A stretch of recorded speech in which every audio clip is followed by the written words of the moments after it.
साथियों नमस्कार। स्वागत करता हूं मैं सौरभ पटेल अपने YouTube channel mister SP point में। चलिए हम लोग शुरू करते हैं। आज हम आपको खंड बा, इसके पहले हमने खंड आ को बताया था जिसमें सामान्य ज्ञान के 50 क्वेश्चन को हमने बताया था। BEd entrance exam, BEd UP BEd entrance exam की मैं बहुत ज़बरदस्त तरीके से तैयारी करवा रहा हूँ, आप लोगों को पता ही होगा। और आप लोग अगर यदि नए हों चैनल से जुड़ जाइए, चैनल को पहले सब्सक्राइब कर लीजिए। तो चलिए वीडियो को शुरू करते हैं। आज हम हिंदी भाषा के 50 क्वेश्चन लाए हैं। वीडियो अंत तक बने रहिए, पूरे क्वेश्चन को देखिए कैसे कैसे क्वेश्चन हिंदी से आते हैं। सबसे पहला है शुद्ध वर्तनी का चयन कीजिए। शुद्ध वर्तनी का चयन कीजिए, इसका आंसर है राइट आंसर जो होगा इसमें से आप लोग देखते जाइए। पूरा राइट आंसर परिणति, परिणति, परिणति नहीं होता है ना, तो परिणीति होता है ना, तो परिणीत होता है। जो इसका राइट आंसर है ये है परिणति, ये होता है शुद्ध वर्तनी। नेक्स्ट क्वेश्चन चलते हैं। इसके बाद 52 नंबर। तो देखिए 52 नंबर क्वेश्चन में साथियों शुद्ध वर्तनी का चयन कीजिए। इसमें आप लोग जानते हैं ये क्वेश्चन बहुत ही क्वेश्चन कॉम्पिटिटिव भी एग्जाम में पूछा गया है, वैसे भी पूछा जाता है। तो ये देखिए क्वेश्चन आ भी जाएगा, हर बार आता है। शुद्ध वर्तनी का चयन कीजिए। इसके शुद्ध वर्तनी का चयन आप कैसे करेंगे? 52 नंबर का right answer option number B होगा। उज्ज्वल नहीं होता है, उज्ज्वल नहीं होता है, उज्ज्वल नहीं होता है, राइट होता है उज्ज्वल, उज्ज्वल, उज्ज्वल होता है। ये बी नंबर, जो बी नंबर है सेकंड, यही option number B right answer. चलिए नेक्स्ट क्वेश्चन देखते हैं।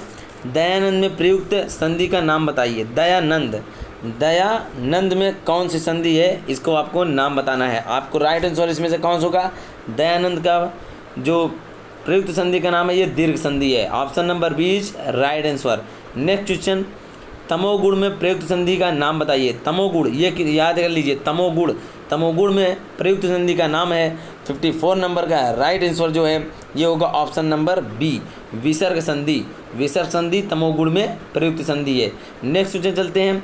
यथासंभव शब्द में प्रयुक्त समास जो है वो उसका नाम बताइए। यथासंभव, यथासंभव में कौन सा समास है आपको बताना होगा। 55 नंबर का right answer option number B अव्ययी भाव समास। यथासंभव आप लोग समास अच्छे से पढ़ लीजिए। हिंदी में तत्सम, तद्भव, पर्यायवाची और जो हमारे ये शुद्ध वर्तनी थे इसको पढ़ना होगा आपको। चलिए 56 नंबर क्वेश्चन देखते हैं। जितने भी हिंदी ग्रामर है उसको आप लोग रीड कर लीजिए। मैं आगे चल के हिंदी ग्रामर भी आप लोगों को पढ़ाऊँगा। 56 नंबर का देखते हैं। 56 नंबर का क्वेश्चन क्या है? मंद बुद्धि। मंद बुद्धि शब्द से प्रयुक्त समास का नाम बताइए। मंद बुद्धि, मंद बुद्धि में प्रयुक्त समास का नाम आप लोग जानते होंगे। 56 नंबर का राइट आंसर होगा ऑप्शन नंबर ए बहुब्रीहि समास, मंद बुद्धि। नेक्स्ट क्वेश्चन चलते हैं। अवतीर्ण, अवतीर्ण शब्द में कौन सा उपसर्ग है? अवतीर्ण शब्द में कौन सा उपसर्ग है इसका आप लोगों को नाम बताना है। 57 नंबर का राइट आंसर होगा ऑप्शन नंबर बी अब होता है बी। आप लोग जानते हैं कि तत्सम, तद्भव, उपसर्ग, अब जो होता है प्रत्यय, हाँ ये आपको जानना होगा। उपसर्ग और प्रत्यय, देखिए उपसर्ग क्या होता है ये बता दिए, थोड़ा आपको हिंट दे देते हैं।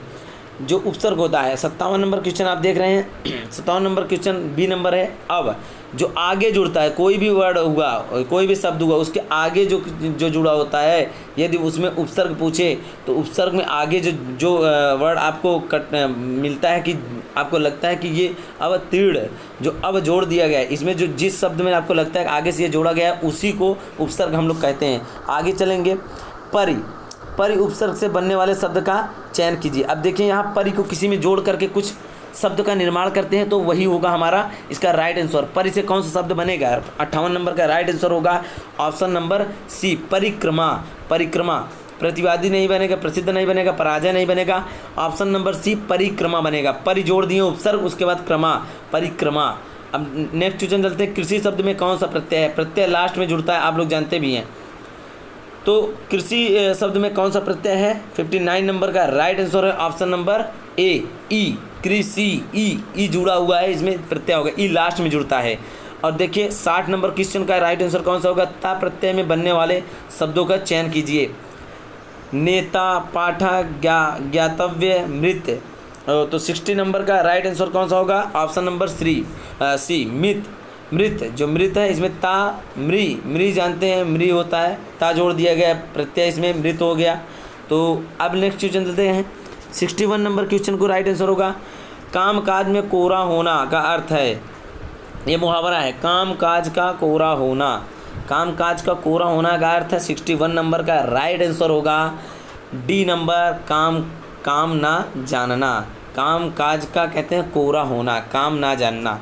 62 नंबर देखते हैं, वाक्य के अशुद्ध भाग, वाक्य के अशुद्ध भाग, त्रुटिपूर्ण भाग का चयन कीजिए। इसमें से कौन से भाग जो है जो कि त्रुटिपूर्ण है? 62 नंबर का राइट आंसर होगा, देखिए कौन कौन से ऑप्शन है। छात्रों ने मुख्य अतिथि को एक फूलों की माला पहनाई, कोई त्रुटि नहीं। इसका राइट आंसर होगा 62 नंबर का ऑप्शन नंबर सी, एक फूलों की माला पहनाई, ये होगा, इसमें त्रुटि है। तो चलिए 63 नंबर को देखते हैं, वाक्य के अशुद्ध भाग में, वाक्य के अशुद्ध भाग त्रुटिपूर्ण भाग का चयन करना है। नौजवानों को, युवकों को दहेज प्रथा का विरोध करना चाहिए, कोई त्रुटि नहीं। नौजवान युवकों को दहेज प्रथा का विरोध करना चाहिए, इसमें कौन सा राइट आंसर होगा? कौन सी त्रुटि है इसमें बताइए? 63 नंबर का राइट आंसर होगा ए, नौजवान युवकों को, ये चीज़। 64 देखते हैं, हिंदी के क्वेश्चन ऐसे ही आते हैं। 64 नंबर क्वेश्चन का, निम्नलिखित में से वाक्य के जो शुद्ध रूप का चयन कीजिए। कृपया आज वेतन देने की कृपा करें, कृपया आज वेतन देने की कृपा करें, आज वेतन देने की कृपा करें, वेतन कृपया आज देने की कृपा करें, आज का कृपया वेतन देने की कृपा करें। तो आपको इसमें शुद्ध रूप का चयन करना है, आज का कृपया वेतन देने की कृपा करें। 64 नंबर का राइट आंसर कौन सा होगा?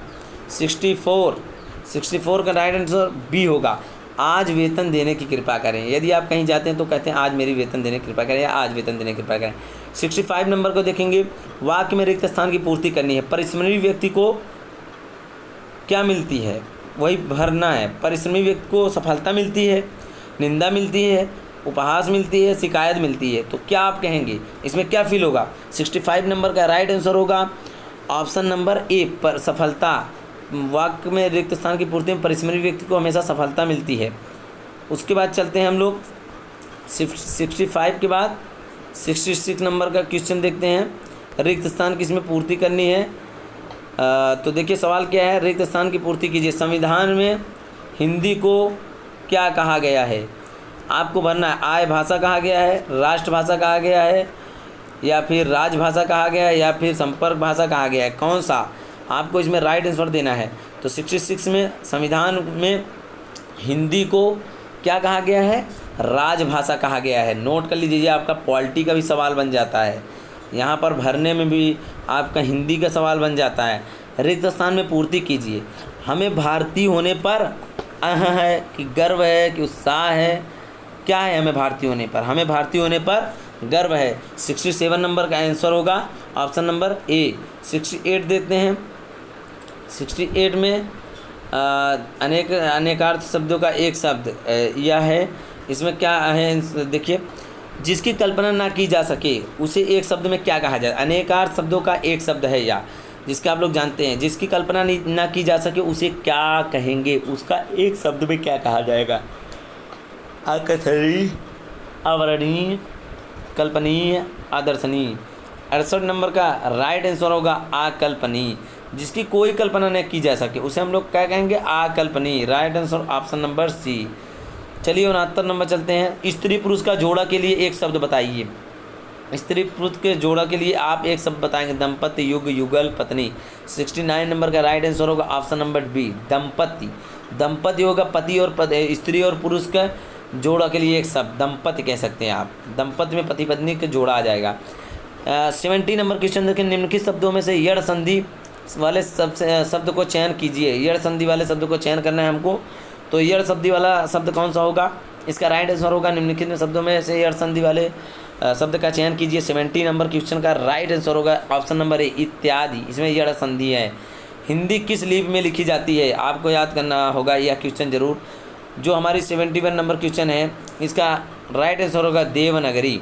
फारसी भी नहीं है, गुरुमुखी भी नहीं, मैथी भी नहीं है, देवनागरी। हिंदी जो है ये देवनागरी भाषा में लिखी जाती है। नेक्स्ट क्वेश्चन चलते हैं, संविधान की अष्टम सूची में कितनी भाषाएं हैं? संविधान की अष्टम सूची में कितनी भाषाएं हैं? 72 नंबर का राइट आंसर होगा ऑप्शन नंबर डी, 22 भाषाएं। सूचियाँ हैं, या कह सकते हैं 22 सूची हैं। संविधान में आप लोग जानते हैं ना 22 भाग हैं। अष्टम सूची में कितनी भाषाएं हैं यह देखा ना जा रहा है। संविधान में 22 भाग है, लेकिन सूचियाँ 8 हैं। आप लोग जानते हैं 12 सूचियाँ थी, 8 फिर कह दिया गया। तो इन सूचियों में से अष्टम सूची कितनी, जो अष्टम सूची है 8वीं सूची में कितने भाषाएं हैं? तो ऑप्शन नंबर डी 72 नंबर का 22 भाषा। चलिए नेक्स्ट क्वेश्चन, सही वर्तनी वाले शब्द को चुनिए। सही वर्तनी वाले शब्द को चुनना होगा। 73 नंबर क्वेश्चन क्या है? 73 नंबर निरोग, निरोग, निर्गोर, निर्रोग। तो निरोग तो कहेंगे नहीं, निरोग कहते हैं निरोगी है, निरोग है। तो 73 नंबर का ऑप्शन नंबर बी सही होगा, सही वर्तनी। 74 नंबर क्वेश्चन देखते हैं, इसका राइट आंसर क्या होगा? वह सोता है, मैं सोता, सोना कौन सी क्रिया है? तो यह आपको ध्यान देना होगा, क्रिया भी पढ़नी होगी। 74 नंबर जो इसका राइट आंसर होगा ऑप्शन नंबर ए, आकर्मक क्रिया। अब नेक्स्ट क्वेश्चन चलते हैं 75। इनमें से कौन सा वाक्य सही है? चाकू से बंदर को काट कर सेब खिला दो, चाकू से सेब को काट कर बंदर को खिला दो, चाकू से काट कर बंदर को सेब खिला दो, चाकू से बंदर और सेब को काट कर खिला दो। तो इसमें आपको राइट आंसर मारना है। 75 का इसमें से राइट आंसर होगा, 75 का राइट आंसर आपको पता होना चाहिए ऑप्शन नंबर बी, चाकू से सेब काट कर बंदर को खिला दो। नेक्स्ट क्वेश्चन चलते हैं, इनमें से कौन सा निपात है? 76 नंबर का right answer option number B, निपात मतलब ही, यही हमारा निपात होगा। अब चलते हैं नेक्स्ट क्वेश्चन, अंधे की लाठी मुहावरे का अर्थ क्या होगा? अंधे की लाठी मुहावरे का अर्थ क्या होगा? 77 आपको मुहावरा पढ़ना है जम के अच्छे से। 77 नंबर के अंधे की लाठी मुहावरे का अर्थ है, इसका राइट आंसर होगा 77 नंबर ऑप्शन नंबर सी, एकमात्र सहारा। अंधे की लाठी, जब अंधा कहता है अपने लाठी का सहारा जिस सारा काम कर पाता है, इसका मतलब एकमात्र उसका वही सहारा होता है अंधे का। 78 नंबर क्वेश्चन देखते हैं, उपकार को मानने वाले के लिए एक शब्द क्या कहेंगे? कृतज्ञ, कृतज्ञ, परोपकारी, उपकारी। 78 नंबर का इसका राइट आंसर होगा बी, कृतज्ञ, कृतज्ञ होगा इसका राइट आंसर। अब चलते हैं नेक्स्ट क्वेश्चन की तरफ। कितने क्वेश्चन हो गए आपके? अब हम लोग बात करेंगे 79 नंबर क्वेश्चन का, चंद्रहास। चंद्रहास किसका पर्यायवाची है? आप बताइए चंद्रहास किसका पर्यायवाची है? आपको याद होना चाहिए चंद्रहास किसका पर्यायवाची है। 79 नंबर जो क्वेश्चन है इसका ऑप्शन नंबर डी, तलवार। तलवार का है पर्यायवाची चंद्रहास। व्याकरण के अनुसार क्या है क्वेश्चन? व्याकरण के अनुसार मोहन बड़ा परिश्रमी है, इस वाक्य में बड़ा क्या है? 80 नंबर क्वेश्चन का right answer option number C होगा, प्रविशेषण, यह होगा इसका बड़ा। 81 नंबर देखे हैं, 11 वर्ष का समय कहानी के लेखक कौन है? 11 वर्ष का समय कहानी के लेखक 81 नंबर क्वेश्चन का ऑप्शन नंबर डी होगा, रामचंद्र शुक्ल। 11 वर्ष का समय नाम की पुस्तक लिखें। अब देखिए कहानी लिखें। होरी किस उपन्यास का एक मात्र पात्र है? होरी जो है किस उपन्यास का पात्र है? आपको याद होना चाहिए। 82 नंबर क्वेश्चन, गोदान। गोदान जो है होरी किस उपन्यास का पात्र है? होरी। होरी जो है, होरी उसमें था गोदान में, जो गोदान कहानी पढ़ेंगे आप, गोदान उपन्यास पढ़ेंगे तो उसमें होरी नाम का व्यक्ति रहता है। आपको यहाँ लेखक, राइटर नेम, बुक नेम, ये सारी चीज़ें याद करनी होगी हिंदी में। इनमें से कौन सा अष्टछाप के कवि हैं? अष्टछाप के कवि हैं 83 नंबर के जो क्वेश्चन आएगा option number A, Krishnadas. Krishnadas जो है अष्टछाप के कवि हैं। 84 नंबर के क्वेश्चन, दुख ही जीवन की कथा रही, क्यों कहूँ आज जो नहीं कही, किसकी रचना है? ये क्वेश्चन का आंसर आपको देना होगा। तो 84 नंबर का right answer option number C, Suryakant Tripathi Nirala ji का यह कथन है, यह रचना है। दुख ही जीवन की कथा रही, क्या कहूँ आज जो नहीं कही, तो इसका किसका लिखा है? सूर्यकांत त्रिपाठी निराला जी का। अब चलिए नेक्स्ट चलते हैं, उर्वशी किसकी रचना है? आप लोगों को याद होना चाहिए उर्वशी। उर्वशी बहुत ही सिंपल क्वेश्चन है। उर्वशी किसकी रचना है? इसका राइट आंसर होगा साथियों, उर्वशी जो है option number B, option number जो बी है, रामधारी सिंह दिनकर, इनकी रचना है उर्वशी। 86 नंबर चलते हैं, सर्कस उपन्यास के लेखक कौन है? ऑप्शन नंबर सी संजीव जी।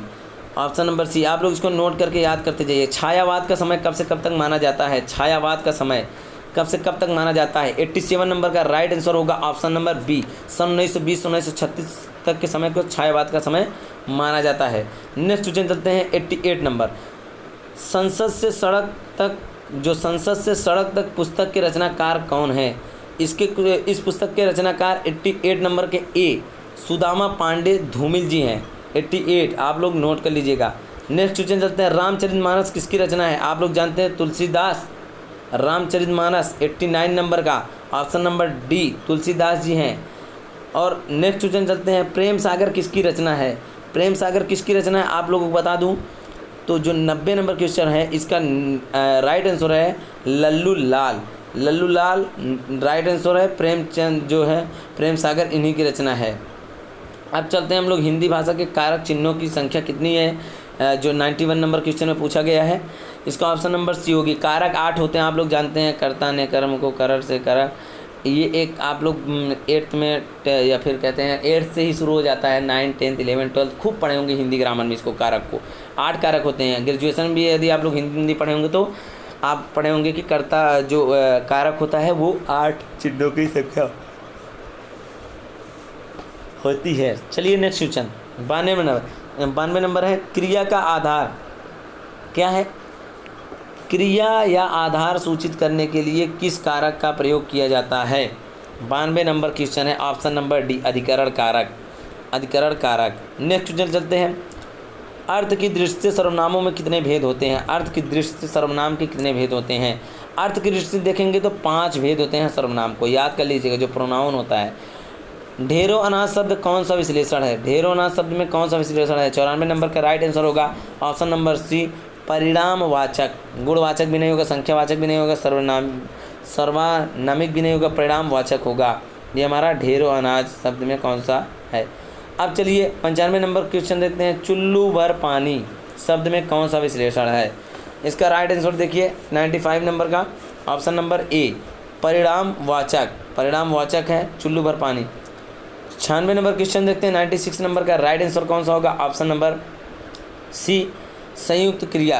संयुक्त क्रिया नहीं, अनुक्रमणात्मक। क्या है? खटखटाना शब्द कौन सा क्रिया है? अनुकरणात्मक। अनुकरणात्मक है इसका राइट आंसर।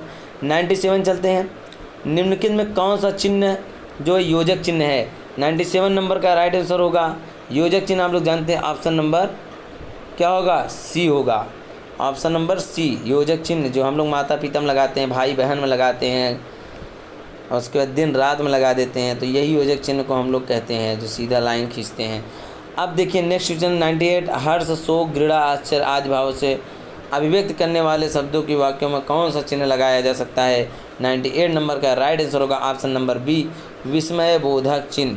हर्ष शोक घृणा, इसमें विस्मय बोधक। 99 नंबर क्वेश्चन देखते हैं, चूड़ियाँ पहनना मुहावरे का अर्थ क्या है? कहते हैं चूड़ियाँ हाथ में पहन रखे हो। 99 नंबर का राइट आंसर होगा ऑप्शन नंबर एक कायर होना। कहते हैं कायर हो, कायर को कायर ना बोल करके कहते हैं हाथ में चूड़ियाँ पहने हो। आप लोगों को सुने होंगे कहावत, कहावत को मुहावरा ही समझिए। ठन ठन गोपाल मुहावरे का अर्थ क्या होगा? ठन ठन। 99 नंबर जेब खाली, कहते हैं ठन ठन हो गया, खनखनिया गए, खाली हो गए, ठन ठन हो गए, तो मतलब जेब खाली हो गया। तो ये था आज के लिए हिंदी के 50 क्वेश्चन, जो कि खंड बा के थे। खंड आ को मैंने सामान्य ज्ञान के 50 क्वेश्चन बता दिए इसके पहले वीडियो में, उसका लिंक हमारे इसी वीडियो के डिस्क्रिप्शन में मिल जाएगा।